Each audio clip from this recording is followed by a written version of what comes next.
yaşayışdır. Kasıb yoxdur burada. Orta yaşayış var və imkanlı var. Mən məsələn orta yaşayış yaşayanlardanam. Hə, məsəl üçün ailecə gəldim bura bacı. Hə? Buranın devləti deyir ki sənə. Mənə devlət niyə dəstək olmur? Mən 25 ildir buradayım. Yoldaşımın yetərli gəliri var. Deyir mən sənə niyə dəstək olmalıyım? Bilsən necə ola bilər mənə? Əgər mənim yoldaşımın işi olmasa, istəyir burada 40 il qalım, istəyir burada doğulmuş olum, yenə də dəstək olacaq. O heç. Məsəl üçün ailəli gəlmisən Almaniyadan bura. Deyirsən neyini vermirsən özünü zdavat qaçqın kimi. Gəldi dedi xoş gəlmisən, nöş gəlmisən, hansı səbəblər onları keçirəm. Məsəl üçün sən devlət deyir ki 2 dənə də uşağın var. Mən sənin uşağının bağçasını ödəyirəm. Hə? Oxudur uşaqları bağçaya göndərir. Ev puluvu verir. İşıq puluvu verir. Yemək puluvu verir. Giyim puluvu verir. Bunları verir. Amma o sırada dil bilmirsənsə səni oxudur. Oxumağın 1 il çəkər, oxumağın 5 ay çəkər, oxumağın 2 il çəkər. Fərqi yoxdur. Oxudur. Oxuduq bitirdikdən sonra gördü ki sən hardasa nəsə bilirsən. Devlət deyir ki get iş axtar. Hə? O sırada hələ də səni puluvu da ödəyir, yeməyi də verir, səni ac qoymur, boşda qoymur. Həkimvə də pulsuz göndərir, kart verir də sənə. Həkimvə də pulsuz göndərir, başının üstündə, qanadlarının üstündə durur. Hə, sən gəldin o həddə çatdın, bir dənə iş tapdın, məsəl üçün. İş tapdın, gəlib deyirsən ki, devlətə bax iş tapmışam.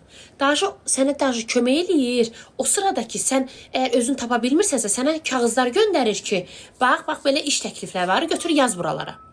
Məsəl üçün səni götürüb gəldinsə, məsəl deyək, 4 nəfərsiz ailədə. Fikrimi çatdırım ki, cavab vermirəm ki, fikrim yayılmasın. 4 nəfərsiz ailədə. Ərivi götürdülər işə. Ərim maaş alır 1500 evro. Siz avro deyirsiniz, biz evro deyirik. 1500 evro. Devlət baxır ki, bunlar 4 nəfərdir. Bunun əri işləyir 1500 evroya. Düzdür? Amma bu 4 nəfərə çatmır. Bu 1500 evranı sənin haqqın əgər 3000-dirsə aylıq devlətdən almaq, məsəl üçün deyirəm, ya 4000-dirsə, 1500 evrasını buradan çıxır, qalanını yenə də sənə verir. Məsələn, üstündən keçir 3-4 ay, arvadın da iş tapır. Devlət görür ki, arvad da 2000 qazanır, ər də 2000 qazanır, olur 4000. Bunların 4000 haqlarıdır. Mən əlimi çəkirəm ondan,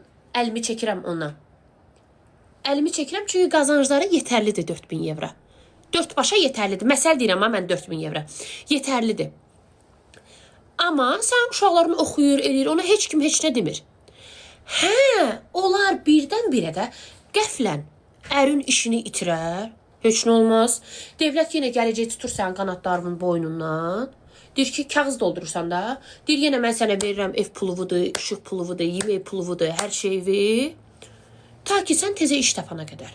Və yaxud, əgər işləyə bilmirsənsə ümumiyyətcə, şəkərsənsə, hansısa bir onkoloji Allah eləmiş xəstəliyin varsa, ağır xəstəsənsə, ailədə birbaş işləyə bilər. Devlət sənə kağız verir. Xəstəlik kağızı. O xəstəlik kağızını aparıb qoyursan buranın devlətinə. Buranın devləti də sənə, yenə də sənə haqqın olan pulu cibindən verir.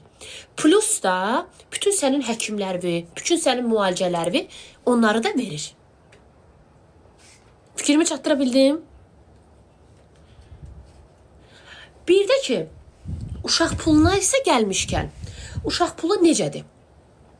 İstəyirsən Alman ol, istəyirsən Azərbaycanlı ol, istəyirsən Rus ol, istəyirsən Əfqanlı ol. Oturumun varsa bu torpaqlarda, Alman belə, 18 yaş, əslində normalda 16 yaşına qədər uşaq pulu hər uşağa düşür. Əgər uşağın 16-dan sonra ali təhsil alırsa, 18 yaşına qədər sənə uşaq pulu düşür.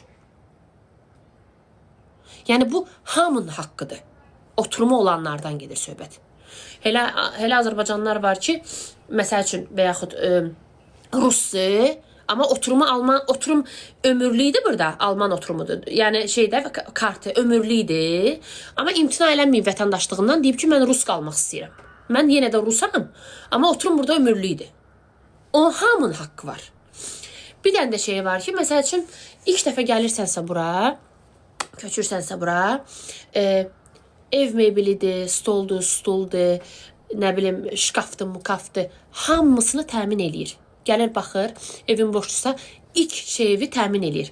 Hər uşaq doğulduqda da, kim ki devlətdən pul alır, sənin burada qırmızı krestə, əgər burada Almaniyadan varlarsa, burada Almaniyada olanlar, əgər bilmirsinizsə, sizə deyim, tezə gəlmişsinizsə, əgər istəyir dulduqvuz olsun, istəyir Aufenthaltstitel olsun, indi onlar biləcək nə deyirəm.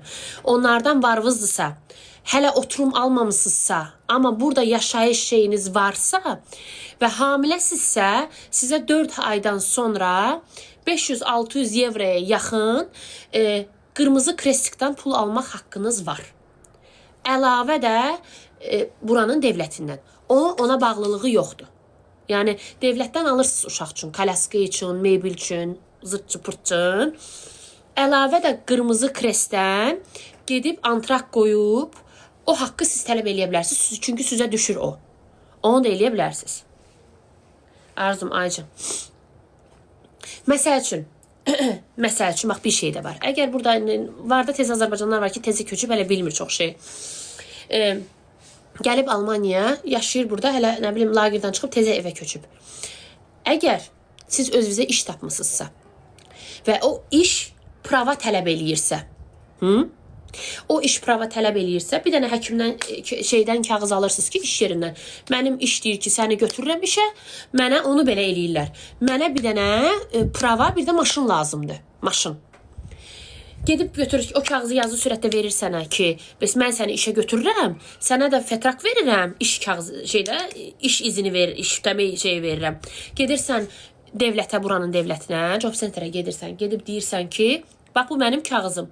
Sənə 2000-2500 evralıqdır, olur 3000, bilməməm, o vaxtı necə idi? O vaxtı 2000 evralı, indi ola bilər qalxıb, mən sizə 8-9-un söhbətini deyirəm.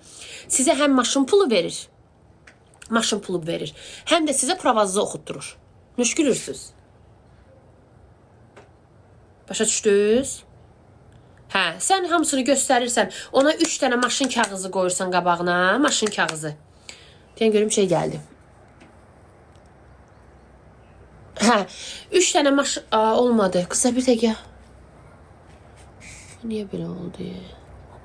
Hə, maşın kağızı 3 dənə qoyursan qabağına, həm pravovu oxutdurur, həm də belə.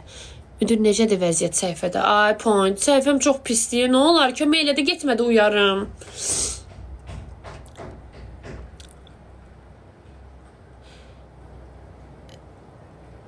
Nə bilmək istəyirsiniz?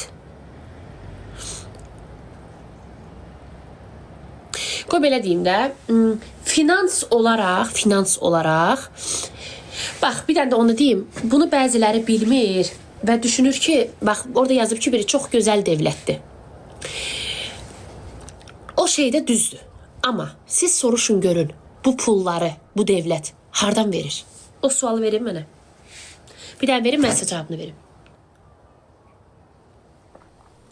O sualı verin ki, Almaniya devləti bu pulları, bu yardımları hardan çıxardıb verir? İlk öncə 19% vergi. Məsəl üçün, mənim yoldaşım aylıq 5.000 alır, 10.000 evro alır, 20.000 alır, fərqi yoxdur. Hər işləyən vətəndaşdan 19% faiz alır. O 19%-in içində olur mənim yoldaşımın xəstəlik kağızı, kartıda. O 19%-in içində olur.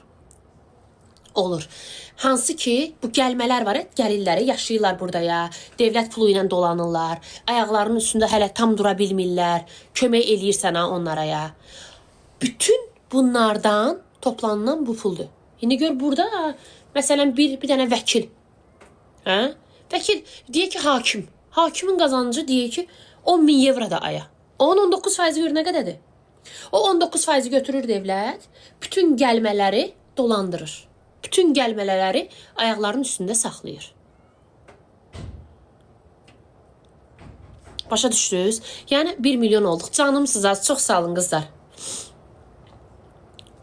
Hə, o pulla dolandırır. Ona görə də indi buranın maaşı yüksəkdir. Buranın maaşı yüksək olduğu üçün Təbii ki, indi sən hər vətəndaşdan fikirləş də. 19% çoxdur, hə.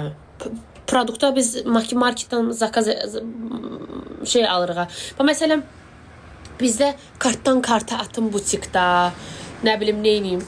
Belə şeylər yoxdur. Hamısı çeklə. Və o çekin içində 19% də var.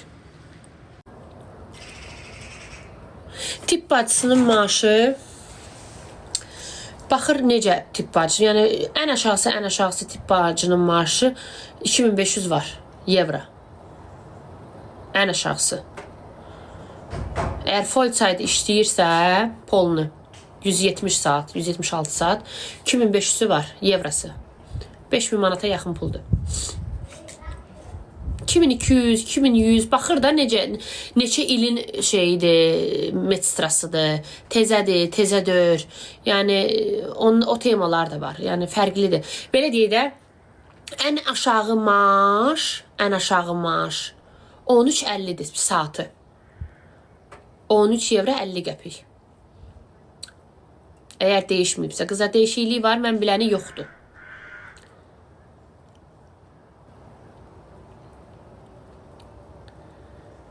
Yəni 27 manata yaxın manatla.